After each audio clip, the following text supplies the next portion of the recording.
بسم اللہ الرحمن الرحیم۔ السلام علیکم ورحمۃ اللہ وبرکاتہ۔ صلی اللہ تعالی علی محمد صلی اللہ علیہ وسلم۔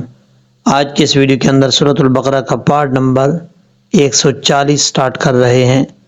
کل والے پارٹ میں غلطی سے 138 میں نے بول دیا تھا، حالانکہ وہ 139 پارٹ تھا، تو آج جو ہے 140 بنا رہے ہیں۔ یہاں سے سٹارٹ کریں گے۔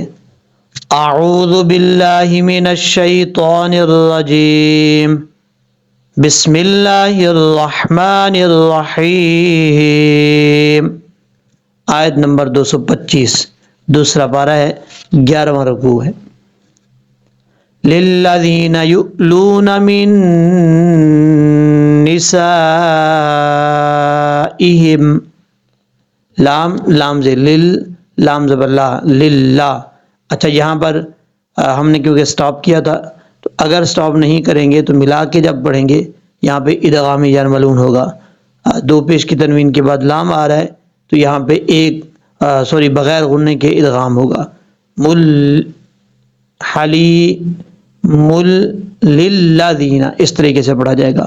اگر آپ یہاں پہ سٹاپ کریں گے تو حلیم، یہاں پہ میم ساکن ہو جائے گا، پھر پڑھا جائے گا للذین۔ اب یہاں پر یہ بھی سمجھنے والی بات ہے کہ لام کے نیچے دیکھیں شد نہیں ہے۔ بعض اوقات لوگ سمجھتے ہیں کہ شد ہوگا تو ملائیں گے ورنہ نہیں ملائیں گے، لیکن یہاں پہ لام کے نیچے شد نہیں ہے، ڈائریکٹ اس کو ادغام ہونے کی وجہ سے میم کو لام کے ساتھ جو ملا رہے ہیں۔ قانون جب پورا ہو رہا ہے، یعنی تعریف پوری ہو رہی ہے، تو اب لام کے نیچے شد ہو یا نہ ہو کوئی ضرورت نہیں ہے۔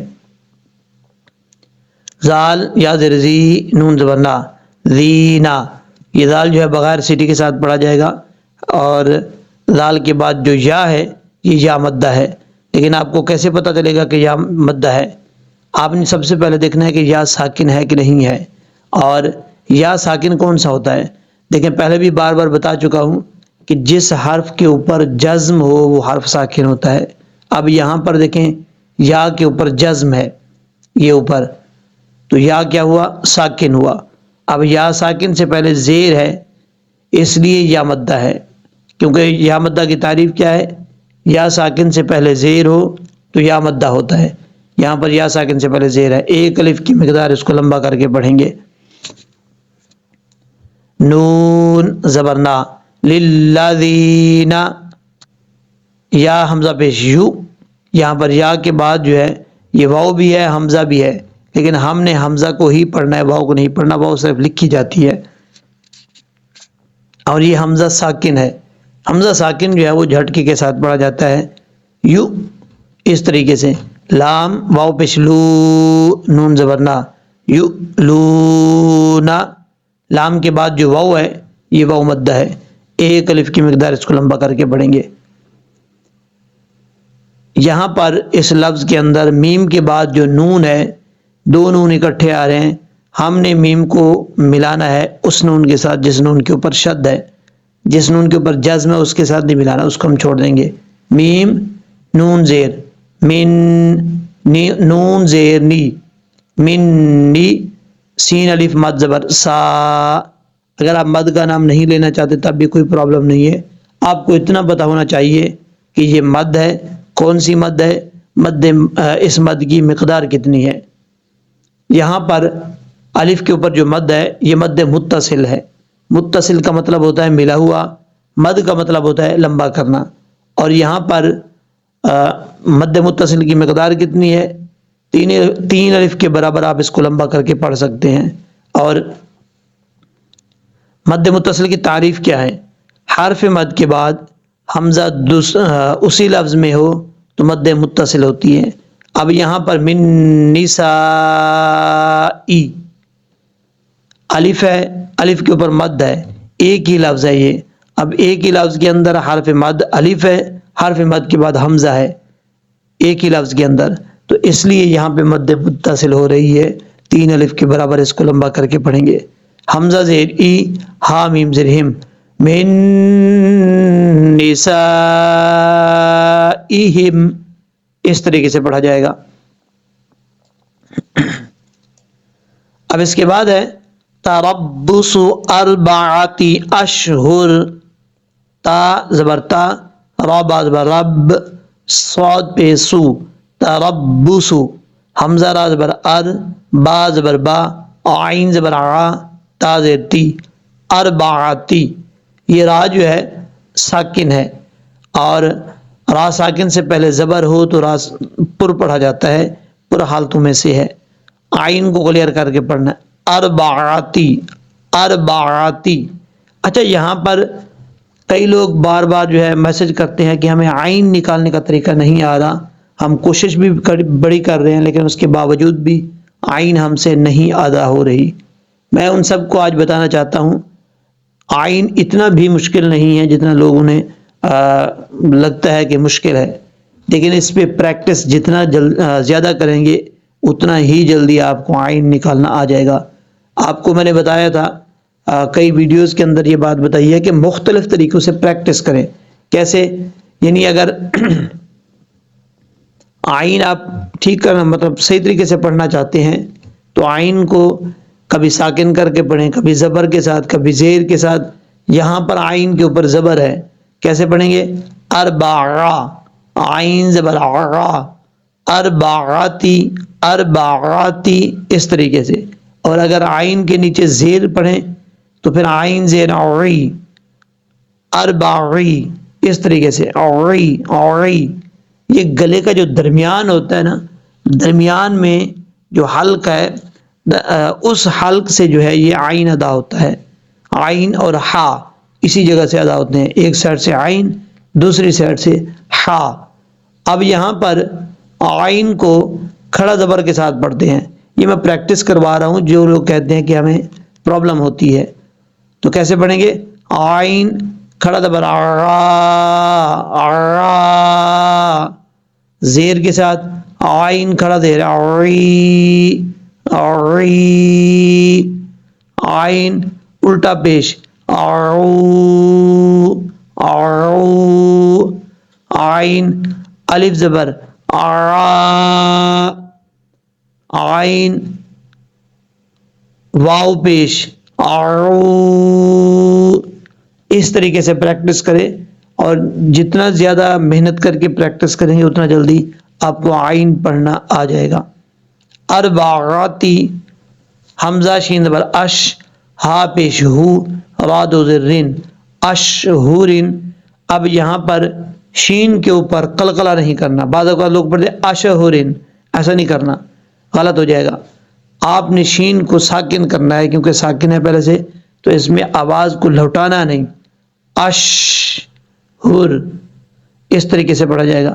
اگر آپ ملا کے پڑھیں گے تو را کے نیچے دو زیر پڑھی جائیں گی. یہاں جیم ہے، جیم کا مطلب ہے آیت کے درمیان میں جیم آ جائے تو اس کا مطلب ہوتا ہے آپ یہاں پہ رک سکتے ہیں، سٹاپ کر سکتے ہیں. اور اگر ملا کے پڑھیں گے تو پھر ان کی را کے نیچے دو زیر ہیں وہ پڑھی جائیں گی. اشہر، اس طریقے سے. فَإِن فَاءُوا، فا زبر فا، حمزہ نون زیر ان، فَإِن، فا الف زبر فا، حمزہ واو پیش او، فَاءُوا. اب یہاں پر نون ساکن ہے. آپ کو کیسے پتا چلا کہ نون ساکن ہے؟ کیونکہ نون کے اوپر جزم ہے، جس حرف کے اوپر جزم ہو وہ حرف ساکن ہوتا ہے. اب یہاں پر نون کے اوپر جزم ہے اس لیے نون کو ساکن پڑھیں گے. نون ساکن کے بعد فا آ رہا ہے. اب ہم نے دیکھنا ہے کہ فا کون سے حروف میں سے ہے. فا حروف اخفا میں سے ہے، جو آپ کو میں نے 15 حروف بتائے تھے. کون سے؟ تا، ثا، جیم، دال، ذال، زا، سین، شین، صاد، ضاد، طا، ظا، فا. یہ ان 15 حروف میں سے فا آ رہا ہے. اب یہ نون ساکن کے بعد ہے. اخفا کا معنی کیا ہے؟ اخفا کا معنی ہوتا ہے چھپانا. آواز کو ناک میں چھپا کر پڑھنے کو اخفا کہا جاتا ہے. اب یہاں پر اخفا کی تعریف کرتے ہیں. نون ساکن اور نون تنوین کے بعد اگر حروف اخفا میں سے کوئی حرف آ جائے اخفا ہوگا. اب یہاں پر نون ساکن ہے، نون ساکن کے بعد فا آ رہا ہے حروف اخفا میں سے، تو ایک الف کی مقدار غنہ کر کے پڑھیں گے نون ساکن کا اخفا کرتے ہوئے.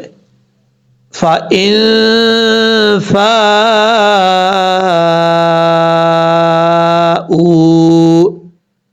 یہاں حمزہ کے بعد بھی واو ہے، واو مدہ، ایک الف کی مقدار اس کو لمبا کر کے پڑھیں گے. فا زبر فا، حمزہ نون زیر ان، نون لام زبر نل، لام کھڑا زبر لا، ہا زبر ہا. فَإِنَّ اللَّهَ، نون کے اوپر شد ہے، غنہ کریں گے ایک الف کی مقدار. جب بھی نون کے اوپر شد ہو، میم کے اوپر شد ہو تو غنہ کیا جاتا ہے.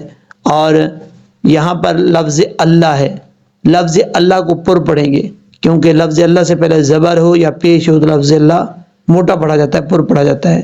اب یہاں پر نون کے بعد الف ہے، پھر لام ہے، ان کو چھوڑ دیں گے، نون کو ڈائریکٹ لفظ اللہ سے کنیکٹ کریں گے. لام کے اوپر کھڑا زبر ہے، ایک الف کی مقدار لمبا کر کے پڑھیں گے. اب اس کے بعد ہے غفور الرحیم، غائن زبر غا، فا واو پیش فو، غفور، را را دو پیش رر، را زبر را، غفور اللہ، حا یا زر حی، میم دو پیش من، رحیم، غفور الرحیم. اب یہاں پر را کے اوپر زبر ہے، را پر پڑھا جائے گا. یہاں پر ہا بریک ہے، ہا کے بعد یا ہے، یہ یا ساکن ہے. یا ساکن سے پہلے زیر ہو تو یا مدہ ہوتا ہے، ایک الف کی مقدار اس کو لمبا کر کے پڑھیں گے. اور آگے میم کے اوپر دو پیش ہیں، یہاں ملا کے پڑھنا چاہیں گے، یہاں سٹاپ نہیں کریں گے تو پھر میم کے اوپر جو دو پیش ہیں وہ پڑھے جائیں گے. لیکن یہ سرکل ہے، آگے سرکل کا مطلب یعنی یہ جو گول دائرہ ہے، اس گول دائرے کا مطلب ہوتا ہے آپ یہاں پہ رک سکتے ہیں، سٹاپ کر سکتے ہیں. اور فَإِنَّ اللَّهَ غَفُورٌ رَحِيمٌ، ایک الف کی مقدار بھی لمبا کر کے پڑھ سکتے ہیں. اور اگر مد عارض وقفی کرنا چاہیں 2.5 اور 3 الف کے برابر، تب بھی آپ اس کو 2.5 الف کے برابر لمبا کر کے پڑھ سکتے ہیں. اب اس کے بعد ہے وَإِنْ عَزَمُوا الطَّلَاقَ فَإِنَّ اللَّهَ سَمِيعٌ عَلِيمٌ، واو زبر وا، حمزہ نون زیر ان، وَإِنْ، عین زبر ع، زا زبر زا، عزا. یہاں نون ساکن ہے، نون ساکن کے بعد عین ہے. اب یہاں پہ غنہ نہیں کرنا کیونکہ یہاں پہ اظہار حلقی ہو رہا ہے. وہ کیسے؟ اب آپ کو بتاتا ہوں. اظہار کا مطلب ہوتا ہے ظاہر کرنا. اب نون ساکن اور نون تنوین کے بعد اگر حروف حلقی میں سے کوئی حرف آ جائے تو اظہار حلقی ہوگا. حروف حلقی یعنی وہ 6، حمزہ ہا، عین ہا، غین خا. اب یہاں پر نون ساکن کے بعد عین آ رہا ہے حروف حلقی میں سے، تو یہاں نون کو چھپائیں گے نہیں، نون کو ظاہر کر کے پڑھیں گے. وَإِنْ عَزَا، اس طریقے سے.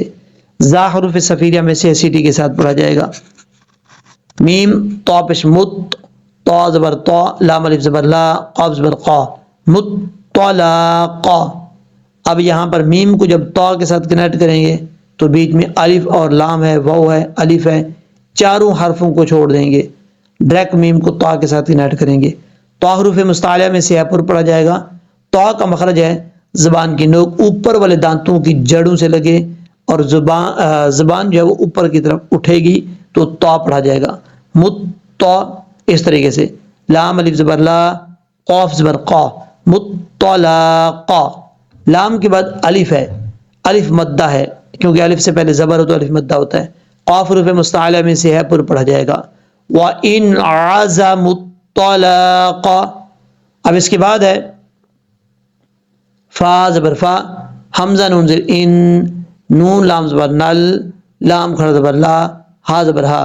فَإِنَّ اللَّهَ، نون کے اوپر شد ہے، غنہ کریں گے ایک الف کی مقدار.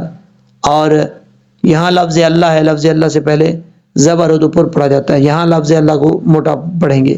اب اس کے بعد ہے سمیع علیم، سین زبر سا، میم یا زر می، عین دو پیش عن، سمیع. میم کے بعد یا ہے، ایک الف کی مقدار اس کو لمبا کر کے پڑھیں گے کیونکہ یا مد ہے یہاں پہ. یہاں دو عین اکٹھے آ رہے ہیں، دو عین اکٹھے آ جائے تو ان کو پڑھنے کا طریقہ کیا ہے؟ دیکھیں یہاں پر یہ دو عین ہے اور آپ یہ سوچیں کہ کوئی بھی حرف ہو، یہ جو 29 حروف ہیں، 29 لیٹرز ہیں، ان میں سے کوئی کسی جگہ پہ بھی کوئی بھی یعنی با ہے، جیم ہے، تا ہے، اگر ایک جگہ پہ دو حرف ایک جیسے آ جاتے ہیں تو ان کو آپ نے سیپریٹ کر کے پڑھنا ہے. کہیں ایسا نہ ہو کہ ایک حرف ادا ہو دوسرا نہ ہو، دوسرا پڑھا جائے پہلا حرف جو ہے وہ چھوٹ جائے. ایسا نہیں کرنا، کیونکہ وہ ایک مخرج کے ہوتے ہیں، ایک ہی ان کی آواز ہوتی ہے، سیم چیزیں ہوتی ہیں، اس لیے ان کو سیپریٹ کر کے پڑھا کریں. اب یہاں پر عین ہے، دو عین اکٹھے آ رہے ہیں. اگر آپ اس کو پڑھیں گے سمیع اور علیم تو یہاں پر ایک عین جو ہے وہ حذف ہو رہا ہے، یعنی نہیں پڑھا جا رہا. تو اس چیز کا آپ نے خاص خیال رکھنا ہے، سیپریٹ کر کے الگ الگ کر کے پڑھنا ہے. سمیع علیم، اس طریقے سے. عین زبر ع، لام یا زیر لی، میم دو پیشمن، علیم، سمیع علیم. اب اس کے بعد ہے واو لام زبر ول، میم پیشمو، تو لام زبر طل، لام زبر لا، قاف کر زبر قا، تا پیش تو، والمطلقات، تو حروف مستعلیہ میں سے ہے پر پڑھا جائے گا. اب یہاں پر سمجھنے والی بات ہے، میم کے اوپر دو پیش ہیں، آگے واو ہے، دو پیش کی تنوین کے بعد واو آ رہا ہے. یہاں واو کے اوپر شد نہیں ہے، یہ بار بار اس لیے بتا رہا ہوں، کئی لوگ اس میں غلطیاں کرتے ہیں. اب یہاں پر شد نہیں ہے تو اس کا مطلب یہاں پہ نہیں ملائیں گے، نہیں ملائیں گے یہاں پہ، کیونکہ یہاں پہ ادغامی یا ملعون ہو رہا ہے. ہم نے اصل کو دیکھنا ہے، اصل یہاں پہ ادغام ہو رہا ہے، تعریف کے مطابق یہاں پہ قانون لگ رہا ہے. اب واو کے اوپر شد ہو یا نہ ہو ہم نے اس کو ملانا ہے، کیونکہ دو پیش کی تنوین کے بعد واو آ رہا ہے. حروف جر ملعون میں سے میں نے آپ کو بتایا تھا ادغام کی تعریف کیا ہے، نون ساکن اور نون تنوین کے بعد اگر حروف جر ملعون میں سے کوئی حرف آ جائے تو ادغام ہوگا. یہاں دو پیش کی تنوین کے بعد واو آ رہا ہے تو یہاں پہ ادغام جر ملعون ہوگا. ملا کے نہیں پڑھیں گے تو میم ساکن ہو جائے گا. علیم، آگے والمطلقات. اب ہم اس کو پڑھتے ہیں پریکٹس کے طور پہ.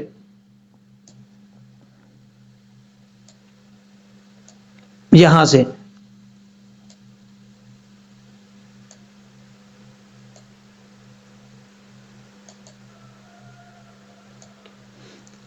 للذین یؤلون من نسائہم تربص اربعۃ اشہر فإن فاءوا فإن اللہ غفور رحیم وإن عزموا الطلاق فإن اللہ سمیع علیم والمطلقات. یہاں پہ سٹاپ کر رہے ہیں، آگے پیج کیونکہ چینج کرنا تھوڑا سا مشکل ہوتا ہے اس لیے یہ لفظ یہاں پہ پڑھ رہے ہیں، باقی آیت جو ہے وہ نیکسٹ پیج پہ کمپلیٹ کریں گے. میں نے کہا اس لیے آپ کو بتا دوں تاکہ آپ کو پتہ ہونا چاہیے. اب ہم اس کو پڑھیں گے ساؤنڈ میں، لہجے میں. آپ نے میرے ساتھ ساتھ پڑھنے کی کوشش کرنی ہے. یہاں سے سٹارٹ کریں گے. اب ایرو نہیں رکھیں گے، صرف پیج کو ادھر ادھر کریں گے. للذین یؤلون من نسائہم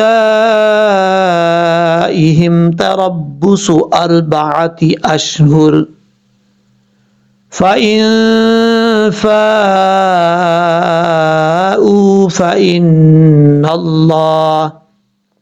فإن اللہ غفور رحیم وإن عزموا الطلاق فإن اللہ سمیع علیم والمطلقات. جب ملا کے پڑھیں گے تو پھر تا کے اوپر پیش پڑا جائے گا. صدق اللہ العظیم. امید ہے کہ جس طریقے سے آپ کو میں نے سمجھایا ہے اچھے طریقے سے آپ کو سمجھ لگ گئی ہوگی. آپ سب سے گزارش ہے اس ویڈیو کو جتنا ہو سکے صدقہ جاریہ سمجھ کر شیئر کریں، اور جب جہاں جہاں تک پہنچے گی لوگ دیکھیں گے اس کا ثواب آپ کو بھی ملتا رہے گا، مجھے بھی ملتا رہے گا. اللہ تبارک و تعالی ہم سب کا حامی و ناصر ہو.